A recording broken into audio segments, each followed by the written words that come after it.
दोस्तों इस वीडियो में बात करेंगे कि बनिया बुद्धि क्या होती है।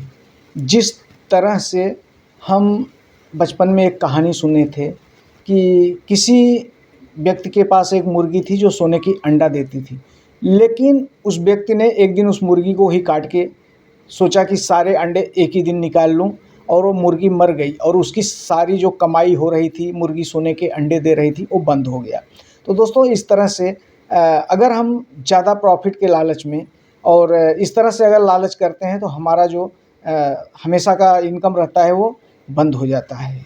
तो जैसे हम इसमें एक बात और करेंगे कि बनिया बुद्धि क्या होती है, और वो इस प्रकार से एक मतलब सोना और चांदी ये दोनों में ज़्यादा कीमती कौन है।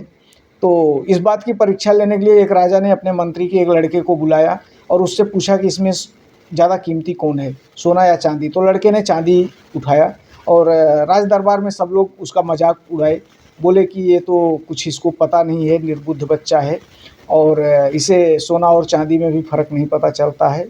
धीरे धीरे ये सिलसिला चालू ही रखा राजा ने, और हर दिन का ये बन गया। और वो लड़के को बुलाते थे और सोने और चांदी के सिक्का रखते थे, और लड़का चांदी का सिक्का ले लेता था और कहता था यही सबसे ज़्यादा कीमती है, और लेके चला जाता था। और राजा के दरबार में सब लोग ज़ोर ज़ोर से ठहाके लगा के हंसते थे। सबका मनोरंजन का साधन बन गया था वो बच्चा। और कुछ दिन के बाद में राजा ने उस बच्चे के बाप को बुलाया और उसको कहा कि तुम्हारा लड़का तो एकदम बिल्कुल से निर्बुद्ध है, उसे सोने और चांदी में भी फर्क नहीं पता है कि कीमती कौन सा होता है। और जब उसे हम पूछते हैं कि सोना कीमती होता है कि चांदी, और उसको एक सिक्का जो है सोने का रखते हैं हम और एक चांदी का, और कहते हैं कि जो कीमती होगा वो उसे ले ले, और वह डेली चांदी का सिक्का लेके जाता है।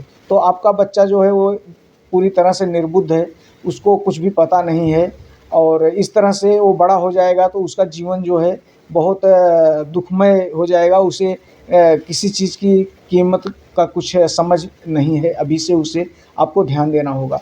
तो बच्चे का बाप जो रहता है वो घर पे जाके बच्चे को बुलाता है और उससे कहता है कि क्या तुझे सोना और चांदी में भी फ़र्क नहीं पड़ता है कि कीमती कौन सा होता है, सोना होता है कि चांदी होता है। तो लड़का हंसता है। उसका बाप बोलता है, लड़के का बाप बोलता है कि क्या तू हंस रहा है, सोना कीमती होता है, चांदी कीमती नहीं होता है, और तू हर दिन जो है ऐसे करता है और चांदी का सिक्का लेके आता है। राजा बोलते हैं कि हम सोना और चांदी दोनों का सिक्का रखता हूँ, लेकिन आपके लड़के को सोना और चांदी में फ़र्क नहीं पता है और वह हमेशा चांदी का सिक्का लेके जाता है। मैं उससे कहता हूँ जो कीमती हो उसे ले ले, तो वो चांदी का ही सिक्का ले लेता है। तो लड़का हंसता है और बोलता है, पापा देखिए, अगर मैं उस दिन पहले ही दिन अगर ये साबित कर दिया होता कि सोना कीमती है और सोने का सिक्का मैं ले लिया होता तो बात वहीं ख़त्म हो जाती। और इसलिए मैंने, राजा जब हमसे पूछते हैं तो मैं कहता हूँ कि नहीं, चांदी का सिक्का कीमती होता है, और मैं चांदी का सिक्का लेके चला आता हूँ। और राजा हंसते हैं और डेली मुझे एक चांदी का सिक्का मिलता है। और यह कह के लड़का गया और घर में से एक बड़ा सा डब्बा लेके आया जो कि पूरा चांदी के सिक्के से भर गया था, और अपने बाप के सामने वो डब्बा पलटी करता है, गिरा देता है सारे चांदी के सिक्के, और कहता है कि पिताजी देखो, इतना सारा चांदी का सिक्का हमें नहीं मिलता अगर हम पहले दिन बता दिए होते कि कीमती जो है सोना होता है और सोने का सिक्का लेके चले आए होते। तो दोस्तों इस तरह से बनिया बुद्धि ये होती है, और जिसमें हमें लंबे समय का अपना प्रॉफिट का ध्यान रखना पड़ता है, और हमारा प्रॉफिट भी हो जाए और जिससे प्रॉफिट हो जाए होता है हमारा, वो खुश भी हो जाए। दोस्तों यही बनिया बुद्धि होती है।